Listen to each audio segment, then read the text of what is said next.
Bonjour à tous et bienvenue sur cette séance 15 en PHP où nous allons voir comment, et comme l'indique le titre, traiter des données issues d'un formulaire en HTML. Alors cette vidéo, je vous le dis tout de suite, n'est absolument pas obligatoire, j'aurais même pu l'intégrer dans les tutoriels de PHP, mais comme dans la majorité des cas, vous allez vous servir de PHP avec des pages HTML, j'ai volontairement inclus ce type de séance directement dans le cours. Donc si vous n'avez pas prévu de faire de HTML avec PHP, ce qui peut arriver, quelqu'un qui ferait simplement du développement en back-end sans s'occuper de la partie front-end, c'est-à-dire l'interface d'un site, ce genre de vidéo ne lui sera pas forcément utile. Mais comme ici on parle de développement en PHP, je l'inclus dans ce cours. Alors on va prendre quelques petits exemples très simples, puisque j'ai fait quelque chose d'assez rapide. C'est-à-dire que je viens de prendre ici un petit formulaire, mais on va en parler un petit peu après. Donc j'ai fait un formulaire HTML. Si vous ne savez pas ce qu'est un formulaire en HTML, je vous invite à aller voir la formation HTML sur la chaîne pour les vidéos, enfin la séance en tout cas qui concerne justement les formulaires. Donc j'ai tout simplement repris ça que j'ai mis dans un fichier PHP, d'accord, donc un simple formulaire dans une page web, et on aura une page de résultats, d'accord, une page PHP de résultats qui va servir à traiter ces informations-là. Et j'ai simplement mis un lien HTML pour revenir en fait au formulaire directement. Donc la seule chose à savoir, c'est ça, et on va en parler un petit peu plus en détail par la suite. Et là, on a dans le navigateur l'affichage de notre formulaire avec lequel nous allons travailler. Alors comment que ça se passe? Au niveau de PHP, nous avons ce qu'on appelle des variables prédéfinies, donc notamment des variables super globales, c'est-à-dire qu'elles vont être accessibles un petit peu n'importe où au niveau de votre application faite en PHP, donc pas besoin de les déclarer en global ou autre, elles sont vraiment disponibles partout. Et parmi ces variables, on va en retrouver deux principales, qui sont les variables get et les variables post. Alors je vais les noter en tant que commentaire, en PHP bien sûr. Donc je ferme la balise PHP puisque j'ai du HTML dans mon script ici, donc il faut fermer la balise. Donc deux exemples variables super globales. Elles n'y sont pas toutes, mais parmi en tout cas celles qui existent en PHP, nous allons voir dans cette vidéo $_get et $_ post. Donc tout ce qui est prévu pour la transmission de données d'un formulaire et notamment leur exploitation, le traitement de ces données-là à partir d'un langage comme PHP. Donc ça va nous servir à ce niveau-là. Alors la distinction entre ces deux variables en fait super globales, c'est-à-dire qu'ils vont récupérer des données spécifiques, elle va tenir de la manière dont on traite et dont on transmet les données depuis notre formulaire. La première, $get, va permettre en fait de transférer des données depuis l'URL. C'est-à-dire que là, quand je suis par exemple sur ma page ici, vous voyez que je vais pouvoir transmettre un certain nombre de choses. C'est-à-dire que je suis même pas obligé de passer par un formulaire en fait. Il me suffirait par exemple simplement d'accéder à ma page resultici.php en tapant un certain nombre d'infos. Comment va se composer une URL? Elle va se composer de cette manière. Propose post. Je vais mettre URL type. Mettre URL en get. On aura donc une URL, je sais pas, une adresse, donc on peut mettre par exemple mon site.com, d'accord, éventuellement un slash suivi de quelque chose, donc à mettre par exemple, tiens, on va reprendre l'exemple nous qu'on a ici, voilà, ça va être localhost, on va avoir du coup result.php, d'accord, donc ça, si j'y accède directement, on va pas passer par le formulaire pour commencer, travailler en get, on obtient ça, d'accord, on arrive sur la page que j'ai fait, avec, comme je vous l'avais dit, le petit lien HTML qui va ramener vers le formulaire. Donc par défaut, on a ça. Je vais pouvoir ajouter un certain nombre d'informations à mon URL sous forme de variables, sous forme de données qui seront passées en get. Donc vous allez comprendre pourquoi. Pour préciser ces informations, bon déjà, une fois qu'on a le lien au niveau de notre URL, on met un point d'interrogation pour démarrer l'ensemble des variables. Et on va pouvoir en définir plusieurs. Par exemple, var1 égale, et je lui mets une valeur, genre je mets ici un nombre. Si je veux en mettre d'autres, je peux les séparer avec le fameux symbole et commercial. Là par exemple je peux faire var2 et je peux mettre bonjour. Pas besoin de mettre des doubles cotes. Je peux en mettre un autre, donc var3 égale ok, ce genre de choses. En mettant ce genre d'URL, je vais la récupérer. Ça c'est une URL valide, sans problème, pour laquelle vous voyez que dans l'adresse, vous l'avez peut-être remarqué si vous naviguez sur certains sites, que des fois vous avez des adresses à rallonge avec plein d'informations comme ça, avec des symboles, donc on voit d'ici des noms, d'accord, des noms de variables avec suivi d'un égal avec des valeurs, et quand il y en a plusieurs, c'est séparé par les petits commerciaux.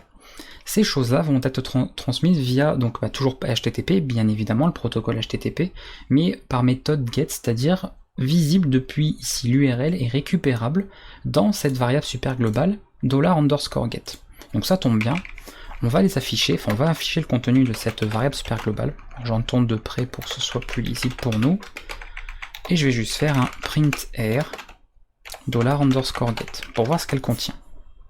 Donc à partir de l'URL qu'on a ici. Alors si je fais une URL de base, on va prendre une URL de base. Ici, c'est-à-dire que si je mets l'URL juste comme ça, on voit que je n'ai rien, aucune donnée en $_get, ce qui est logique, j'ai absolument rien transmis au niveau de mon URL. Par contre, à partir du moment où je vais passer ça, voilà ce que nous obtenons. D'accord ? On voit qu'on retrouve bien nos trois variables ici, var1, var2, var3, avec chacune les valeurs correspondantes. D'ailleurs, rien ne m'empêche de faire ceci, d'afficher le contenu. Pour l'afficher, je ferai simplement ceci. Et ce sont des tableaux, hein, donc vous savez maintenant comment fonctionne un tableau en PHP, je n'ai pas besoin de vous l'apprendre, on l'a déjà vu. Et ici, je peux récupérer par exemple var2. D'accord ? Afficher le contenu de $get à la clé var2. Et là, évidemment, si j'affiche, on voit que ça fonctionne, on récupère bien l'information. Voilà. Alors, l'intérêt de ça, parce que là tout de suite, c'est pas forcément très pratique, c'est un peu limité, c'est de pouvoir récupérer ces données depuis un formulaire. Alors, il y a des petites choses à prendre en compte déjà, au niveau, par exemple, ici, de la longueur des URL. Par défaut, en tout cas tel que c'est géré à la base, une URL ici peut faire jusqu'à un peu plus de 2000 caractères, je crois que c'est 2048, donc il y a de la marge, hein, on a de quoi mettre beaucoup d'informations, mais évidemment en prenant en compte dans ces 2048 je crois caractères, la taille de l'adresse, d'accord ? Donc ça veut dire que vous ne pouvez pas dépasser logiquement ça. Après il y a certains navigateurs qui vont aller au-delà, c'est-à-dire je crois qu'il y a des navigateurs, je crois que Opera par exemple prévoit des valeurs pas possibles, du genre plusieurs dizaines de milliers de caractères possibles. Enfin c'est des nombres absolument astronomiques d'ailleurs qui ne serviraient pas à grand chose à mon sens, mais en tout cas voilà, certains navigateurs peuvent le gérer. Tout ce qu'il y a à savoir c'est que par défaut, en tout cas, on gère jusqu'à 2000, voilà, un peu plus de 2000 caractères possibles dans une URL. Donc vous pouvez passer plein d'informations de cette manière. Alors comment récupérer notamment par get des données issues d'un formulaire, parce que moi là je les ai passées manuellement de cette manière. Comment je peux faire ça? Et bien pour le faire, donc là je vais virer ça, je vais avoir mon formulaire ici HTML, donc je rappelle, hein, si vous savez pas, vous ne connaissez pas les formulaires HTML, allez voir ma vidéo là-dessus sur la chaîne, il y a toute une formation HTML, CSS et une vidéo sur les formulaires pour ça. Et comme j'avais indiqué sur cette vidéo, on va avoir pour le formulaire la possibilité de choisir la méthode. Donc l'action c'est l'endroit où on envoie les données, et la méthode, et je m'étais arrêté là-dessus sur ma vidéo HTML, on peut choisir justement entre get ou post. Là j'ai renseigné différentes informations, et les variables, donc je fais un petit rappel rapide sur la vidéo que j'avais fait en HTML sur les formulaires. Tout ce que nous mettons à l'attribut name sera le nom des variables que nous allons pouvoir récupérer en PHP, pour le coup, dans $_get. Donc on aura une variable qui s'appellera user, on aura une variable choice, et on aura même d'ailleurs une variable ici, valid form, pour le bouton de validation du formulaire. Donc j'y vais, je vais aller sur mon formulaire ici, je rentre, donc si je rentre pas d'informations, on va avoir ça, d'accord, donc vous voyez que user est vide, comme je n'ai pas choisi au niveau de la liste le choix unique, on n'a pas évidemment renvoyé cette donnée-là, et on a la validation du formulaire. Donc ça, c'est évidemment pas forcément propre, on va le faire nous avec des informations. Donc là, j'ai juste mis une liste à puces, toute simple, parce que je voulais rester sur un exemple très basique. Et là, on envoie le formulaire, et vous voyez, regardez au niveau de get, il a bien envoyé toutes les informations. Il a mis un point d'interrogation, user égale mon prénom, donc et choice égale nom, et valid form égale validé. Donc toutes ces informations ont bien été récupérées et on va pouvoir les exploiter. Et c'est là tout l'intérêt de travailler avec des formulaires HTML dans ce sens-là, c'est que le formulaire en HTML en lui-même, vous ne ferez pas grand-chose avec, il faudra forcément un langage de programmation comme PHP ou Python ou du JavaScript côté serveur pour exploiter ces informations-là, les traiter, les stocker en base de données, les enregistrer dans un fichier ou éventuellement même les afficher. Donc toutes ces choses-là que nous allons pouvoir faire. Ça c'est pour $get, d'accord? Vous avez vu que c'est de manière visible, on peut passer par une URL, etc. On peut faire la même chose avec post, avec tout simplement la méthode post. La seule différence de post, c'est que ce n'est pas fait de manière visible, c'est-à-dire qu'on ne va pas passer les informations dans l'URL. Donc je vais retourner au formulaire, je vais remettre d'autres informations, ici, et voilà, d'accord. Au niveau de post, alors, là c'est normal qu'on n'a rien puisque je n'ai pas affiché le bon. Il a pu me les récupérer, oui, il va me les renvoyer, voilà. Donc vous voyez qu'au niveau de post, on récupère bien les informations aussi, simplement qu'au niveau de l'URL, on n'a rien qui est visible, d'accord, c'est masqué. Donc c'est à vous de voir en fonction dans quel cas ça peut être utile d'afficher dans l'URL ou pas. Là où ça peut être utile, par exemple, on voit que souvent les moteurs de recherche utilisent get pour faire des recherches. Parce que par exemple, ils vont vous mettre la requête de recherche, genre, je sais pas moi, Q égale, et vous pouvez chercher différents mots-clés. Par exemple, quand vous cherchez 2 mots, genre, je sais pas moi, cours PHP, admettons, bah, vous allez noter ça, et on va mettre des plus pour séparer les mots, parce qu'il ne faut pas d'espace dans une URL, et comme ça, vous voyez, à chaque fois, juste en modifiant dans l'URL, on pourrait faire une autre recherche directement. Ça peut servir par exemple pour faire des parseurs, c'est-à-dire de récupérer notre URL et de pouvoir gérer dynamiquement des recherches. Donc dans ce genre de cas, utiliser des données en get est intéressant. Par contre, si c'est par exemple enregistrer un utilisateur sur un site pour l'inscrire, ce genre de choses, on va utiliser post puisqu'on n'aurait aucun intérêt à travailler directement dans l'URL. Donc c'est à vous de voir, il n'y a pas de, voilà, c'est selon les cas où l'une des deux méthodes sera plus intéressante que l'autre, de choisir entre get ou post en fonction évidemment du projet sur lequel vous travaillez. Donc ce sera à voir en fonction. Voilà pour ces deux-là. Alors là on a juste vu comment traiter les données sur l'une ou l'autre des méthodes, d'accord? Ça c'était le point le plus important qu'il fallait voir par rapport à ça. Maintenant on va voir comment on va pouvoir récupérer vraiment ces données et travailler avec, parce qu'il ne suffit pas juste comme ça de faire un print R de $post ou $get, il faut bien pouvoir travailler avec ces données-là. Et là on va énormément insister, donc ça va être un peu long à expliquer puisqu'il faut, voilà, il faut cette partie-là, mais on va pas mal parler sécurité, puisque évidemment, puisqu'il est question de formulaire, c'est-à-dire qu'on va avoir des données saisies par un utilisateur, et que l'utilisateur, par définition, sur internet, vous ne devez pas lui faire confiance. Il peut absolument noter n'importe quoi, il peut même simplement se tromper involontairement, ou indiquer des mauvaises informations volontairement dans le but par exemple de casser votre site, voire pire par exemple dans le cas d'une tentative de piratage. Donc tout ça est important à prendre en compte, et à partir de maintenant on va vraiment mettre l'accent là-dessus, et on va avoir beaucoup d'aspects sécurité qui vont entrer en compte puisqu'on aborde des choses qui y font référence. Alors comment que ça va se passer ? Premier point, il y a ce qu'on appelle donc en web différentes failles évidemment donc de vulnérabilité qui peuvent mettre à mal votre site, mettre à mal votre application, et dont il faut faire attention lorsque vous développez. Une des premières failles très reconnues au niveau du web, c'est ce qu'on appelle les failles X2S. Une faille X2S, c'est simplement l'injection, d'accord, de données via la transmission de données, notamment par exemple via l'URL. Comment que ça peut se passer ? On va montrer ça très simplement en utilisant un petit script en JavaScript, donc un langage de programmation, ici côté client. On a vu tout à l'heure, alors on va le faire,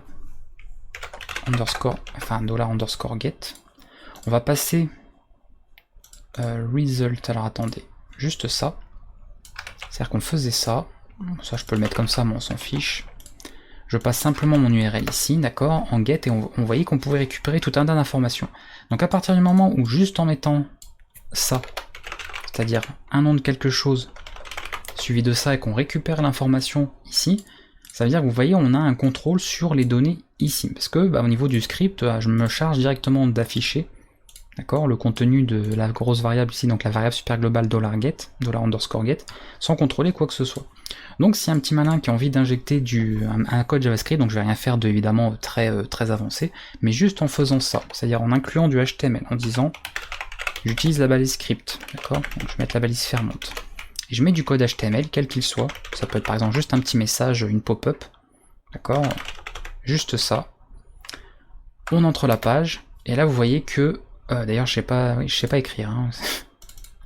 C'est pas grave. J'ai du mal, pourquoi ça s'inverse? C'est quoi ce bazar? Ah, c'est mieux. On voit que j'arrive à exécuter, la page web exécute, puisqu'elle interprète le JavaScript comme ça, du code non autorisé. C'est-à-dire qu'on a fait exécuter un code JavaScript, donc là c'est pas grave, on fait qu'afficher une pop-up avec un message, c'est rien du tout, mais on pourrait de la même manière récupérer des cookies ou accéder à des informations confidentielles sur votre ordinateur de cette manière. Donc attention à ça, puisque là on n'a aucune protection par rapport à ça, parce qu'on demande d'afficher les informations sans les vérifier. Donc au moment ici où je fais, même si c'est juste pour l'affichage du tableau, que j'essaye d'afficher le contenu ici de prénom, eh bien il va faire ça, et ça, le navigateur, au lieu de simplement afficher ce texte-là, il va l'exécuter. Il va interpréter ici, il va voir que c'est un script que l'on veut exécuter, et la commande alerte en JavaScript, il va l'exécuter, et donc afficher la fameuse pop-up. Donc ça, on va pouvoir évidemment le sécuriser à l'affichage au niveau des données qu'on récupère. Et ça, c'est une règle essentielle en web, d'accord? C'est-à-dire que pour toute donnée que vous allez devoir afficher, surtout si c'est une donnée qui provient d'un utilisateur ou qui a été récupérée par quelqu'un, elle doit être sécurisée. Alors attention de ne pas sécuriser vos données, par exemple avant de les stocker dans une base de données, de les enregistrer dans un fichier, ça ne sert strictement à rien, vous allez même alourdir l'espace de stockage en rajoutant des données inutiles. On sécurise tout le temps avant d'exécuter ou d'afficher l'information, parce que c'est là qu'il y a un risque de piratage, un risque d'injection, voilà, ici pour de failles X2S, c'est au moment de l'affichage, pas au moment de l'enregistrement.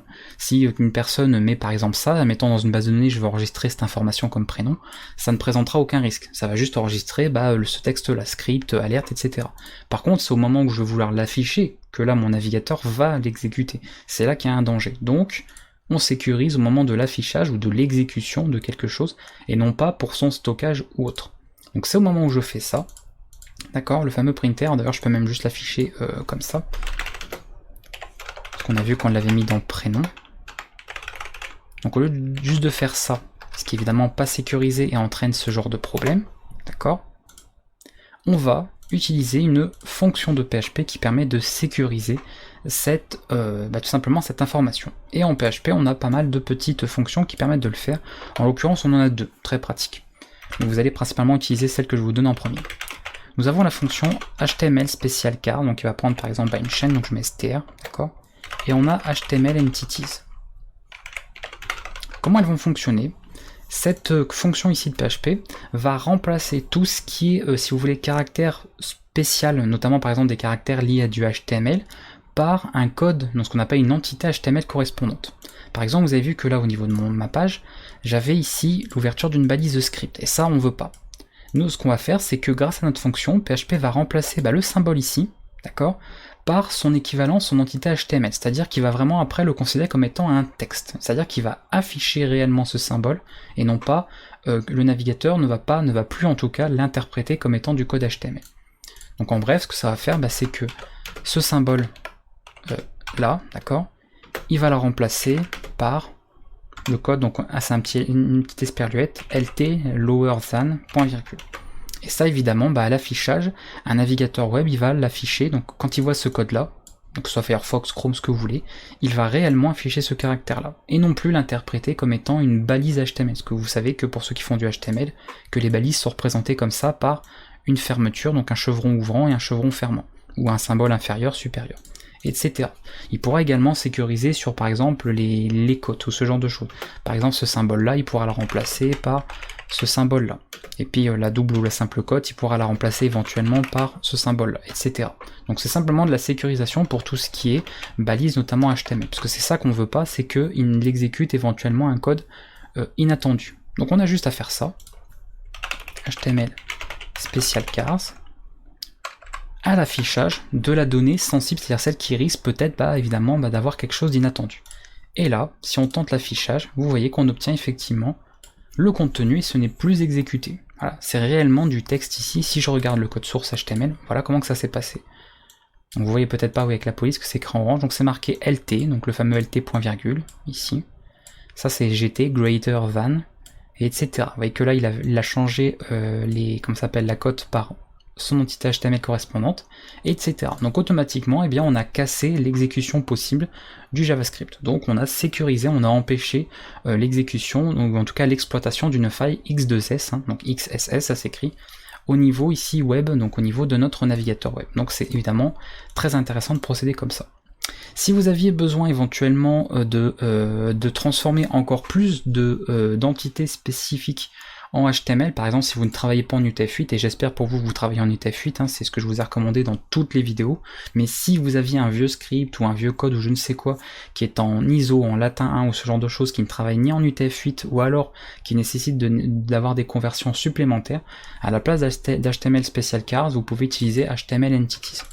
Mais logiquement, si vous faites bien les choses, c'est-à-dire que vous travaillez en UTF-8 tout le temps, le HTML special chars suffira largement pour l'échappement, donc en tout cas la protection des données. D'accord. Donc au minimum, il faut utiliser celui-là. Si vous voulez faire tous les remplacements, vous utilisez HTML Entities, qui est un petit peu plus strict, on va dire, que celui-là.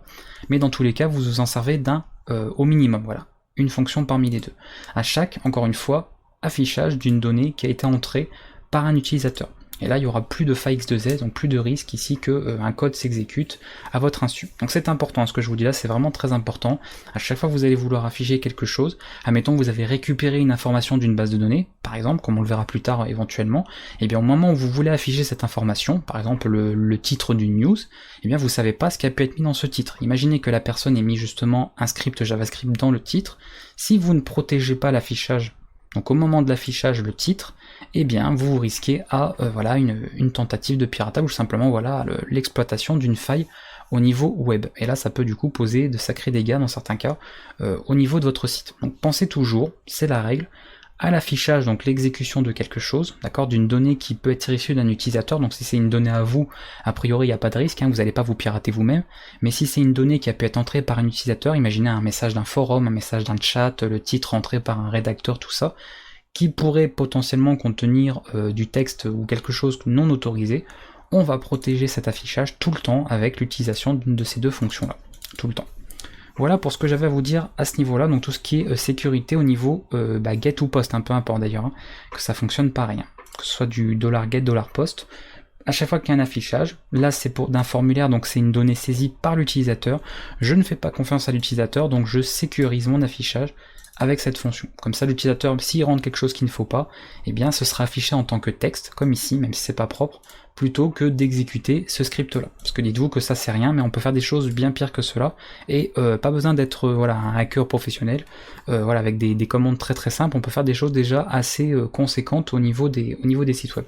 Donc pensez à ça.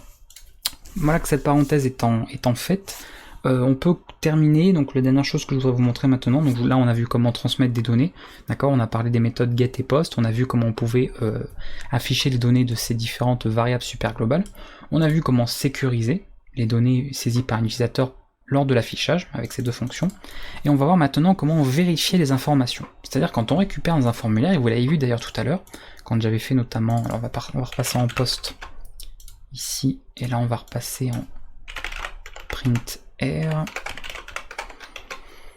Vous en avez vu le très bon exemple tout à l'heure, donc je vais reprendre du coup mon exemple, hein, qui montre bien les choses. Voilà, on va retourner sur notre formulaire. Tout à l'heure j'ai dit, bah tiens, je ne remplis pas mon formulaire, je valide tout de suite. Et voilà ce qui s'était passé. On récupère un user qui est vide, on récupère bon ça parce qu'on a cliqué sur le bouton, et encore ça on pourrait même, en modifiant le code source du HTML, et utilisant notre formulaire, on pourrait ne pas avoir cette valeur-là, et on n'a carrément pas le choice, donc on a même perdu une variable. Donc ça veut dire que si on essaye d'afficher, ou d'exploiter, ou de travailler avec cette variable liée au choix, bah vous voyez qu'elle n'existe même pas. Donc ça pose un problème au niveau de la cohérence et de l'intégrité des données. C'est-à-dire qu'il y a des données qui ne sont pas là alors qu'on les attend à la base. Donc comment on va pouvoir gérer ça? Alors qu'en revanche, par exemple, si je fais ça, hop, là on les a, vous voyez, on retrouve choice cette fois-ci. Comment vérifier eh bien, la cohérence des données, surtout l'intégrité, c'est-à-dire qu'elles existent, qu'elles contiennent quelque chose, hein, parce que si elles ne contiennent rien, ça peut être problématique aussi. On va utiliser certaines fonctions de PHP. Et là aussi, ce que je vais vous montrer là, vous le réutiliserez tout le temps. À partir du moment où vous allez travailler avec des formulaires HTML avec PHP, vous aurez besoin obligatoirement d'utiliser les fonctions que je vais vous montrer maintenant. Donc c'est vraiment important, il y en a 3 à connaître principalement, il y en a évidemment d'autres, mais ces 3 là, vous pourrez tout faire pratiquement avec, et je vais vous les montrer ici. Donc on a la fonction isSet, la fonction empty, et la fonction isNull. Voilà. Ces 3 fonctions sont très importantes. Grosso modo, histoire de vous donner une petite définition rapidement, vérifie qu'une variable est nulle. Et la variable doit exister, c'est-à-dire qu'elle doit avoir été définie. Cette fonction ne fonctionnera pas, par exemple, sur une variable qui n'existe pas. Donc je vais vous expliquer un petit peu plus tard pourquoi. Ça va simplement vérifier qu'une variable est vide. Après, il va falloir que je vous explique qu'est-ce qu'on entend par vide, parce que ça peut vouloir dire pas mal de choses, et c'est souvent un cas récurrent d'erreur chez les gens qui apprennent PHP, donc notamment à traiter des formulaires HTML avec PHP. Et isSet, ça vérifie donc qu'une variable existe, donc elle est définie ou qu'elle a été déclarée, hein, c'est la même chose, hein, c'est 3 manières de le dire différentes pour dire la même chose, et est non nulle. Donc elle ne doit pas être nulle. Donc grosso modo, ce qu'il faut comprendre, c'est que isSet est l'opposé de isNull, d'accord? À part que isSet, par exemple, on pourrait utiliser cette fonction sur une variable qui n'existe pas, d'accord? D'ailleurs, on va faire le test. Je vais faire ça. If isSet de prénom. On est d'accord que j'ai pas du tout de variable prénom dans mon code. Hein. Donc je vais mettre oui. Non. Ok. Donc là, j'essaie de faire ce test-là. En fait, c'est isSet est définie. Est-ce qu'elle est définie? Est-ce qu'elle est non nulle? Donc il faut ces deux choses-là. Donc là, logiquement, ça devrait pas fonctionner puisque prénom n'existe pas. D'accord? Donc si j'essaie de faire ça, on s'en fiche des données, on voit qu'on a non, effectivement, puisque la variable de toute façon, elle n'existe pas. Donc on va même pas s'amuser à chercher si elle est nulle ou non, elle n'existe pas, donc pas de problème. Par contre, si on fait un isNull de prénom, là, on obtient oui. Pourquoi on obtient oui? Tout simplement parce que isNull va fonctionner sur quelque chose qui est déjà déclaré. D'accord? Donc pour lui, quelque chose de toute façon qui n'est pas déclaré, bah c'est nul puisque ça n'existe pas en fait. Donc c'est pour ça qu'il va falloir faire attention à la fonction que vous allez utiliser par rapport à l'information à vérifier. Donc ça, je vais prendre le temps aussi de vous l'expliquer parce que voilà, le but c'est que vous ayez bien compris là-dessus et que c'est pas forcément évident. Je vous avouerai que c'est pas évident à expliquer parce qu'il y a beaucoup de cas à prendre en compte. Mais grosso modo, ce qu'il faut juste retenir, c'est que isSet vérifie que quelque chose n'est pas nul, et c'est l'opposé de isNull qui vérifie qu'une information est nulle. D'accord? Elle vaut nul. Empty, c'est juste pour le fait que l'information est vide. Alors, je tiens à faire une parenthèse très importante, d'accord, sur l'utilisation de ces deux fonctions. Il y a des moments où il y a des gens qui ont peut-être dit, ou vous diront par exemple que ça ne sert à rien d'utiliser les deux. Voilà, par exemple que bah voilà, empty suffit, il suffit simplement de faire un if empty de prénom. D'accord. Et sinon, non vide. Ok, donc là, prénom n'existe évidemment pas. Et là, on voit qu'on obtient, alors d'ailleurs, je vais arrêter de tout le temps passer par mon formulaire, voilà. Là, il nous met vide, d'accord? Il nous met vide. Le problème, c'est que c'est pas forcément clair comme information. Il nous dit que empty est vide, ouais, mais bon, c'est pire que ça, en fait. C'est pas que la variable prénom est vide, c'est surtout que cette variable n'existe même pas. D'accord? Donc ça, c'est important à prendre en compte, puisqu'en réalité, pour faire un test suffisamment complet, vous allez bien souvent devoir utiliser les deux fonctions ici à la fois. Pourquoi? Parce que elles vont pas avoir le même comportement selon les cas. Alors, la fonction, si vous voulez, isSet et empty, d'accord, si on prend les deux là, donc celle qui vérifie qu'une variable existe et est non nulle, donc elle est définie et non nulle, et celle qui vérifie qu'une variable est vide, elles vont être d'accord, donc elles vont renvoyer la même chose, elles vont renvoyer par exemple vrai, dans certains cas similaires.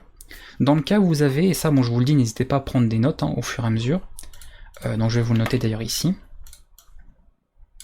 Alors, isSet plus empty, d'accord, donc pour les deux là, elles vont renvoyer true, donc vrai, selon plusieurs cas. Dans le cas où vous avez une chaîne vide, une chaîne vide, c'est en l'occurrence ça, d'accord. Donc pas d'espace, pas de caractère blanc, rien du tout, c'est une chaîne vide. Okay, c'est comme si je faisais str égale ça, d'accord. Ça c'est une chaîne vide, ou ça. Voilà. Donc ça, elles vont envoyer toutes les deux true, d'accord. Elles vont envoyer la même chose. Donc là on pourrait se dire, bah du coup ça sert à rien d'utiliser les deux. Si on veut vérifier qu'une chaîne est vide, inutile d'utiliser ces deux fonctions. Vous pouvez en utiliser qu'une seule des deux. Ça va renvoyer également true dans le cas où on aurait la donnée false. Ok. Si je fais ma variable égale false ou en minuscule, ça ne sert à rien d'utiliser les deux. Ça sert à rien de faire un isSet de ma variable et un empty de ma variable pour vérifier que c'est égal à false, puisque l'une ou l'autre, qu'importe, renverra true si ça contient false. D'accord? Parce que pour elle, false en fait ça correspond à nul, d'accord? En informatique ici, donc isSet va forcément retourner vrai. C'est-à-dire que pour le coup, enfin c'est pas qu'elle va retourner vrai, c'est que simplement non, c'est pas ça, c'est que c'est false, donc c'est égal à faux, donc elle est ni nulle et ni non définie, puisque la variable existe, et empty, bah lui va considérer que c'est vrai, parce que pour lui, bah false c'est quelque chose de vide, d'accord, c'est pas une donnée qui existe en fait au niveau de empty. Donc c'est pour ça qu'il faut faire attention à ça. Donc elles vont retourner true en cas de chaîne vide. En cas de valeur false, donc vous voyez, hein, on pourrait penser que empty ça retourne vrai que quand il n'y a rien, et vous voyez qu'au final, bah pas forcément, parce que false c'est une valeur booléenne, c'est 0, et pourtant empty elle va vous retourner true dans ce genre de cas. Donc faites attention à ça. Ça peut être aussi pour le cas d'un tableau vide, d'accord, que vous l'écrivez avec des crochets ou avec le mot-clé array et puis des parenthèses, d'accord. Un tableau vide, bon, on peut se dire, bon, normal que empty elle retourne true, hein, c'est logique. Le tableau est vide, donc est-ce que c'est vide? Oui. Mais i7, vous voyez que ça va retourner true aussi, d'accord, parce que ça existe et c'est non nul, donc ça retournera true. Si vous faites un i7 de ma variable comme ça, voilà, si je fais un i7 de ça, par rapport à là, ça va retourner true. Si je fais un empty de ma variable, ça va retourner true aussi. Et on a le cas où on va avoir la chaîne de caractères 0, ce qui est un peu logique puisqu'on a dit que false, ça retournait true, donc forcément, comme false correspond à 0, et ben c'est logique que ça retourne true, hein, par rapport à ce que je vous ai dit. L'entier 0 aussi, hein, parce que bah oui, on fait pas de distinction, et même le flottant, hein, voilà. Même si vous aviez le nombre flottant 0.0, ou 0. Autant de 0 que vous voulez, ce sera évidemment pareil, d'accord. Donc voilà, dans les cas où elles vont se mettre d'accord. Donc effectivement, si c'est ça que vous voulez vérifier, si c'est une de ces valeurs-là que vous voulez absolument vérifier seulement, ce qui serait bizarre d'ailleurs, ça ne sert effectivement à rien d'utiliser les deux. Le problème c'est qu'en web, on va rarement utiliser ces fonctions pour simplement vérifier ça. On va nous vouloir être sûr que le formulaire, on a bien récupéré l'info, et être sûr que la personne dans le champ de formulaire, il a bien tapé quelque chose. Donc on va vouloir vérifier que la variable existe, et que ce n'est pas vide.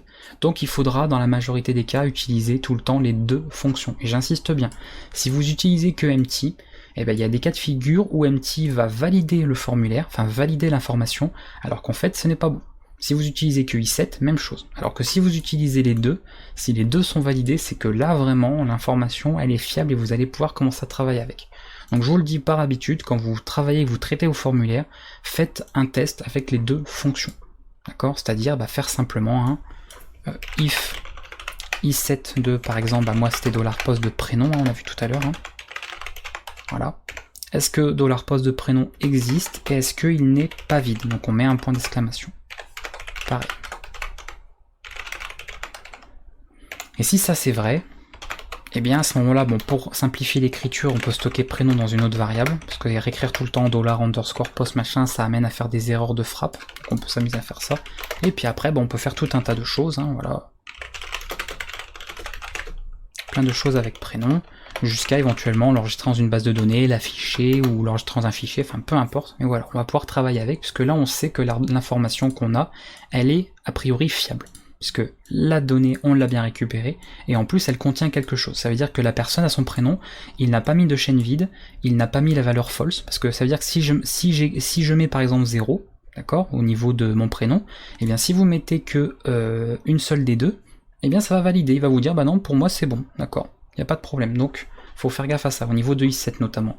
Donc attention à ce que vous vérifiez, d'accord, parce qu'un prénom 0, ce n'est pas une donnée qui est fiable, donc c'est pour ça que c'est important de mettre dans l'idéal les deux fonctions par rapport à ça. Voilà pour ça.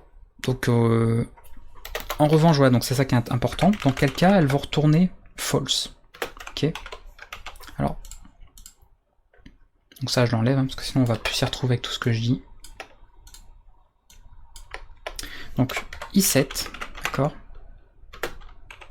elle va retourner false dans certains cas, et empty va retourner false dans d'autres cas. Et c'est là que du coup vous allez voir qu'il faut effectivement utiliser les deux. Que se dire j'utilise que empty c'est suffisant, que empty ça suffit, qu'en fait c'est comme si on testait le i7 en même temps, ce n'est pas vrai dans tous les cas. Sinon dites-vous qu'ils n'auraient pas créé deux fonctions différentes. Hein. Si empty se suffisait, eh bien on aurait juste fait cette fonction là et puis celle-là aurait déjà disparu de PHP depuis un moment si elle sert à rien. Donc si elle est encore là, c'est qu'elle existe et qu'elle a un intérêt, d'accord? Elle a une utilité. Donc ici, i7, alors si je dis pas de bêtises, va vous retourner false, par exemple, si vous essayez de lui passer la valeur nulle. Voilà. Pourquoi? Parce qu'on avait dit que i7 c'était l'opposé de isNull, d'accord, de la fonction isNull. Donc elle, bon, elle est simple à utiliser. Hein. isNull, c'est pour ça que j'en parle limite pas ou très rapidement, parce que isNull, elle retourne true si la valeur est nulle et false si c'est pas nul. Voilà. Donc au moins c'est simple à utiliser. Mais c'est pas ça qui pose problème. Ce qui pose souvent problème pour les développeurs web, c'est l'utilisation de i7 et empty. Est-ce qu'il faut n'utiliser qu'une seule des deux? Est-ce qu'il faut l'utiliser conjointement? Dans quel cas, voilà, utiliser que l'une ou que l'autre, ou alors les deux? Donc moi je vous ai montré simplement que l'idéal c'est d'utiliser tout le temps les deux. Au moins vous êtes sûr de faire un maximum de vérification. Donc i7, si la variable que vous testez est égale à nul, ça va retourner faux. d'accord? Il considérera que la variable, elle est... je rappelle que i7 teste si la variable existe et si elle est non nulle, d'accord? Donc là, évidemment, ça retournera faux puisque c'est nul, donc c'est l'inverse de ce qu'on essaie de tester. Ça retournera également false dans le cas où nous avons une déclaration, par exemple, de variable, comme ceci. J'utilise le mot-clé var, je déclare ma variable, point virgule, je ne lui mets pas de valeur. C'est-à-dire que je déclare ma variable, mais je lui affecte aucune valeur. Et bien pour i7, ça retournera faux, tout simplement. D'accord? Parce que pour lui, bah, ça il va considérer, en tout cas c'est comme ça qu'elle fonctionne, que bon, la variable existe, elle est bien 7, hein, elle existe, par contre, elle n'est pas non nulle. Parce que comme on peut y stocker un peu n'importe quoi, PHP aura certainement mis une valeur par défaut, donc il aura peut-être mis nul ou autre chose. Donc pour lui, ça, ce n'est pas validé.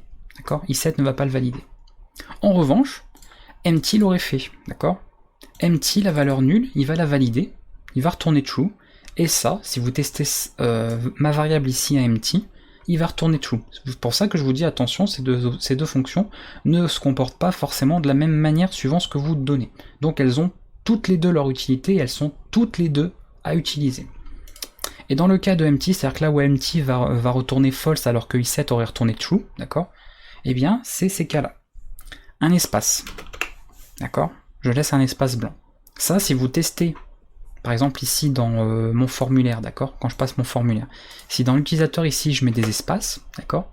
Si je me suis dit, oh bah je fais que le test avec empty, hein, pour vérifier, et bien on va se dire super, empty, c'est bien, il va lui renvoyer false. Par contre, si vous l'aviez testé avec seulement i7, ça va renvoyer true. Donc vous voyez, on n'aura pas le même résultat à la fin. Donc c'est embêtant. Ça veut dire que si on n'utilise qu'une seule des deux, en fonction de celle que vous allez utiliser, vous n'aurez pas le même résultat à la fin. Un peu dommage. Alors que si vous aviez utilisé les deux, eh bien vous seriez sûr au moins d'avoir une information à la fin. Parce que ça, en tant que prénom, on ne peut pas l'accepter. Pour nous, ça sert rien. D'accord? Un espace, c'est pas un prénom. Voilà. Donc ça, c'est false pour empty. D'accord? L'espace, donc les caractères blancs, hein, comme on l'appelle. Le fameux booléen true. D'accord? Pareil. Pour empty, c'est faux. D'accord? Une variable qui est égale à true, pour empty, ce n'est pas vide. D'accord? Et on a bien évidemment, alors ça c'est pas forcément utile, c'est l'octet nul, donc notamment le caractère comme ça, l'anti-slash 0. Pareil pour empty, ça va retourner false. Alors que si je fais un i7 de true, ça retournera true. Si je fais un i7 de ça, ça retournera true. Et si je fais un i7 de l'espace blanc, ça retournera true. D'accord? Donc c'est ça qu'il faut comprendre, hein. C'est tout ce que i7 considère comme false, empty va le considérer comme true, et tout ce que empty considère comme false, i7 va le considérer comme true. D'accord? Elles vont renvoyer un résultat différent. Donc attention, ceux qui vous diront que ça suffit d'utiliser, il est suffisant d'utiliser simplement empty, c'est-à-dire de faire ça, juste de faire ça pour traiter les données de son formulaire et c'est tout, parce que empty, elle, c'est comme si vous utilisez i7 en même temps, c'est faux, d'accord? C'est absolument faux. Parce que vous voyez que dans certains cas, non, dans certains cas, ça ne sera pas le cas. Et là, n'oubliez pas que l'utilisateur, eh bien c'est rapide, hein, il peut noter s'il veut un espace blanc. C'est-à-dire que vous allez caler sur n'importe quel site au hasard, où vous avez des formulaires à valider, vous avez qu'à tester voilà, un petit espace blanc, et si le développeur derrière qui a géré le traitement du formulaire, il n'a pas utilisé les deux fonctions, et ben vous avez une chance sur deux, votre formulaire y passe avec des mauvaises données, que vous enregistrez des mauvais trucs en base de données. Et vous ayez par exemple un nom d'utilisateur qui est juste un espace, ce qui serait un peu embêtant pour la connexion, je pense, après sur le site. Donc attention à ça, c'est très important. D'accord? Il n'y a pas de j'utilise que i7, ça suffit à lui-même, ou j'utilise que empty, ça suffit à lui-même. Non, il faut utiliser dans certains cas, et même j'ai envie de dire dans pratiquement tout le temps, tous les cas, les deux. Donc moi quand je fais du développement web, je vérifie toujours en faisant un test à i7 et en faisant un test avec du coup l'inverse de empty. Voilà. Si vous faites les deux là, a priori vous êtes sûr que l'information elle est bonne derrière. D'accord? Donc ça c'est important. Donc la règle est simple, hein, d'accord? Encore une fois, vous faites juste ça. Si vous prenez votre variable, voilà, c'est tout. Vous faites ça pour chacune des variables de formulaire et vous êtes tranquille, vous êtes sûr de ne pas vous tromper. Vous faites un i7 et l'inverse de empty. Comme ça, pas de problème. Et vous faites ça pour la valeur suivante. Ce qui fait qu'en fonction de ce qu'on aura, évidemment, on aura un comportement bizarre. Différent. Donc ça, on va finir pour terminer cette vidéo quand même avec un cas pratique, c'est-à-dire avec le formulaire qu'on a fait. On va venir l'afficher. Spécial cars. On va faire la même chose pour ça. Donc je fais quelque chose de pas forcément très propre, mais c'est histoire de rester simple pour l'explication. On avait quoi aussi? On avait choice. Donc pareil, vous voyez, il y a juste à faire ça. C'est vraiment aussi simple que ça. Voilà. L'avantage, c'est que là, si je saisis directement le formulaire, j'ai fait une erreur quelque part. Bravo, qu'est-ce que j'ai fait?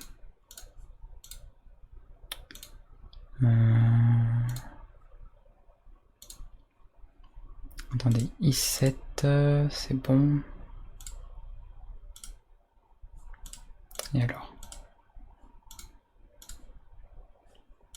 J'ai mis un caractère de trop.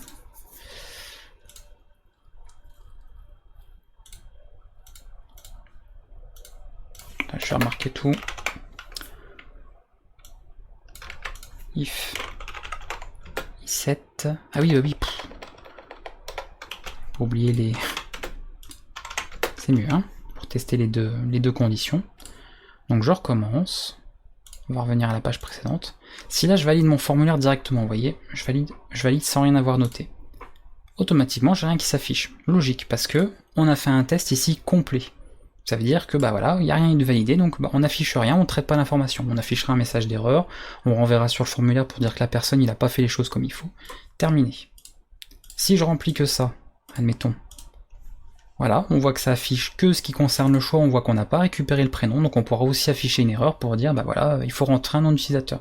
Donc vous voyez, tous les cas sont traités en faisant comme ça.